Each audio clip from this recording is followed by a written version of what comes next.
Windows, iPod. Two things a lot of people never thought would be in the same sentence.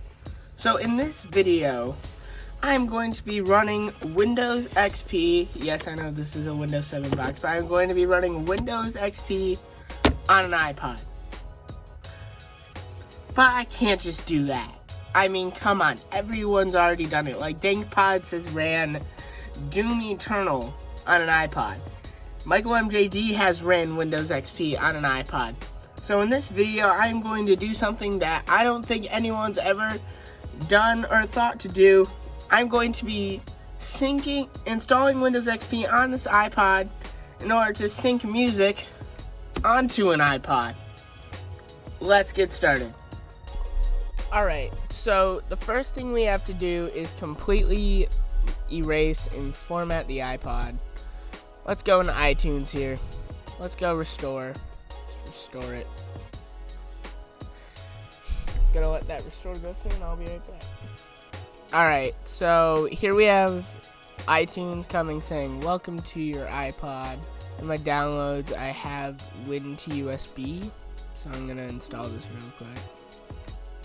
Alright, so the first thing I'm gonna do here is go to this PC window, and then on the iPod I'm going to boot into disk mode here.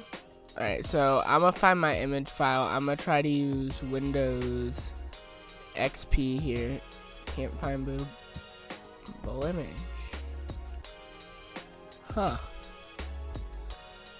I'm gonna try Windows 7 instead.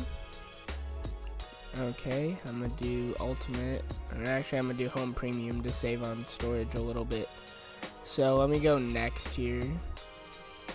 It's asking me for a destination disk. Sector size not supported. So unfortunately, I kept getting an error, like it did not want to basically format the iPod.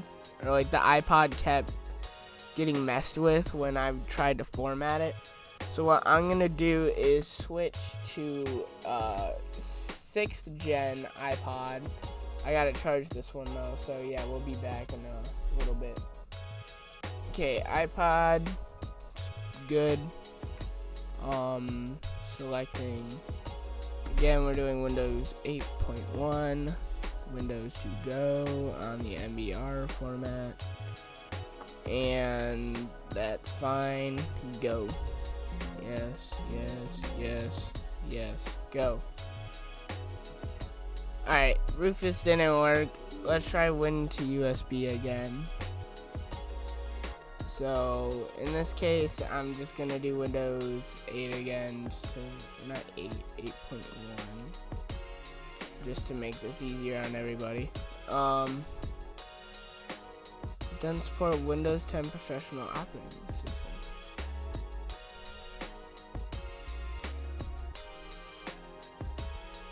What the hell is the difference?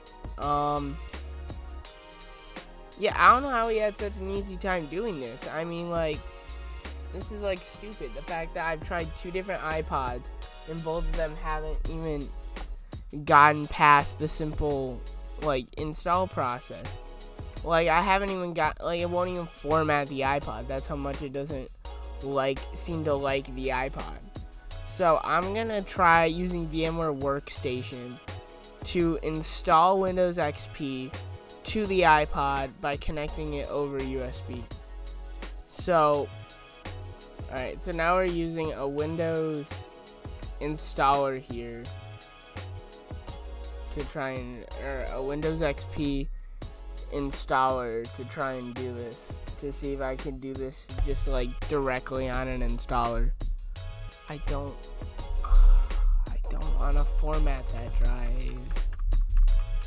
ID 0 on bus 0. No.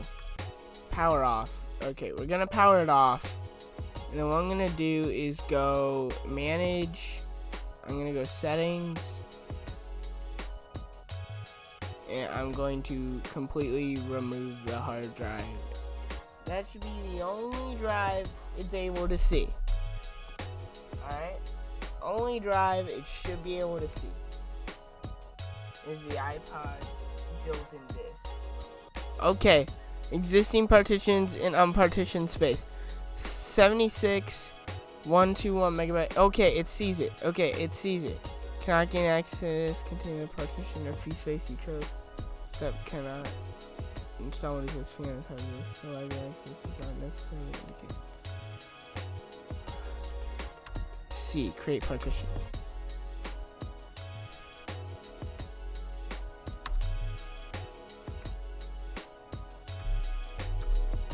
I don't know why it's not letting me install it. So it created a Alright, so now it's time for plan B. And that plan is called cloning macOS to an iPod. So let me close everything. What we're gonna try to do is restore Macintosh HD to the Apple iPod. Startup disk can't be used as a restore source. Huh. Okay. Alright. So we're gonna go to utilities, disk utility, disk information. We're gonna take Apple iPod media.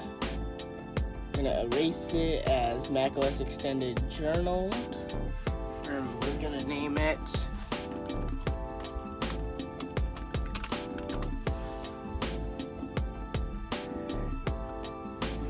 Alright, with that created, we're gonna see if we can restore Macintosh.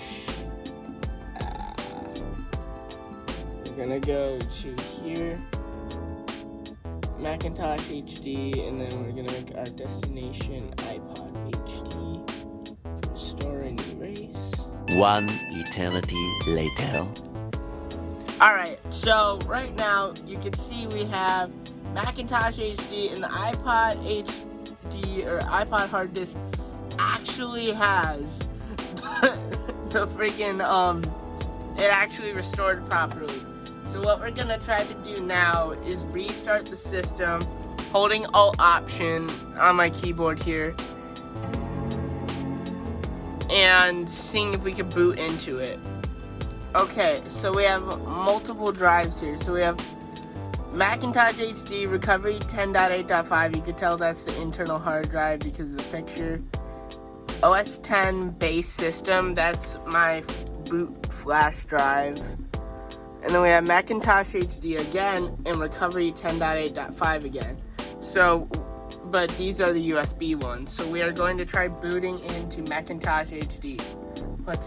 This is gonna take forever. Okay. Don't want to get too excited yet. A few inches later. Alright, hold on. So the pinwheel went away. The mouse is not showing up. Oh wait, it is. Okay, there's the mouse. Come on. Show me that login screen. Come on, show me the login screen, please. Come on, login screen. Login screen. Come on. Yes! Yes! Okay. Come on. Come on. Get me to the desktop. Please. This is booted off an iPod. Please. Please get me to the desktop. I'm begging you. I beg of you. Get me to the desktop. Yo. Wait. Oh my god. Come on. Come on, show me the dock. Come on. Come on. Please. Please. Come on, show me the dock. Please. Bro, please. I need to load up iTunes and sync to this stupid iPod thing. This stupid... Yeah. Oh my god. It's actually there. The dock's actually there. Come on, disk utility. Come on, disk utility. I just want to prove that this is actually booted off the iPod. You can tell this is running on the iPod because when I click anything, it pinwheels for a while before it actually does what I want it to do. Okay, that's my MacBook. So it sees the flash drive. Oh my god. Oh my god. About this Mac. Come on, startup disk, Macintosh HD, more info.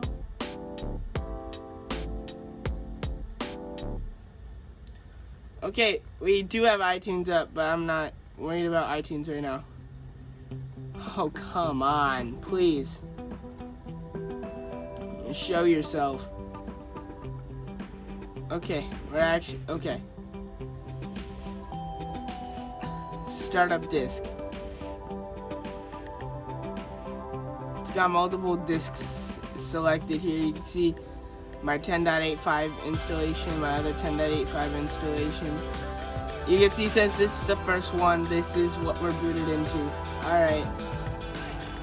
Yep, on the iPod. Now we got iTunes here, which somehow I actually loaded up. Let me grab a cable for this thing. Alright, with a second dock cable here. With the iPod. Okay, iPod has been plugged in. And we got the iPod Touch. Okay, sync in progress. That's good. Let's go here.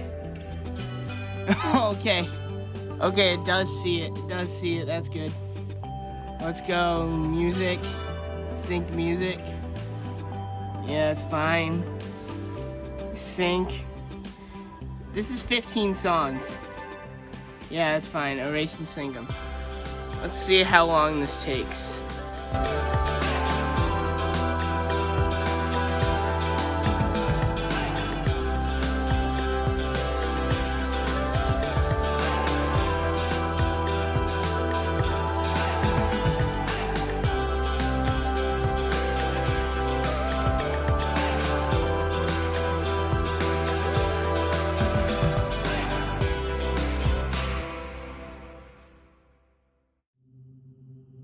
iPod sync is complete. Okay to disconnect. I don't think I've ever seen that on an iPod Touch though. Let's see. Can we play one of the totally not copyrighted songs on here?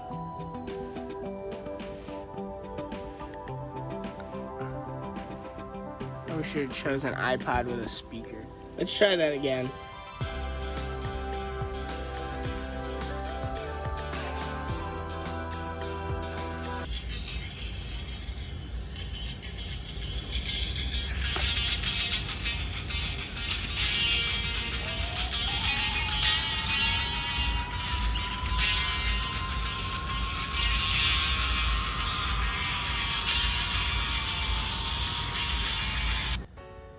Let me force quit it.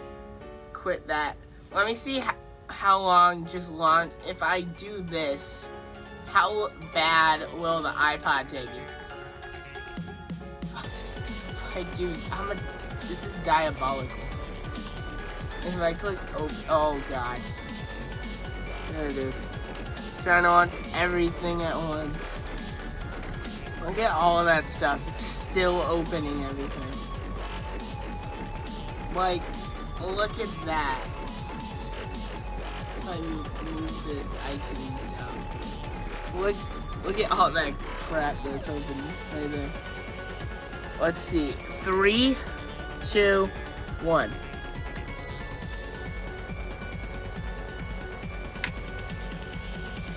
iPod is disconnected. With everything open right now. I can't click. Yeah, I can't click this. Like, look at the mouse pointer. I can't click anything. Launchpad doesn't work. If I try to play a song, what happens? Okay, not letting the album art first of all. Double clicking a song, just nothing. You try to get info on it, what happens? Okay. So yeah, that's what happens if you unplug it. Anyway, I hope you guys enjoyed. Comment, like, subscribe. I'm gonna have to reformat a bunch of iPods, and I'll see you guys again in the next video. Bye.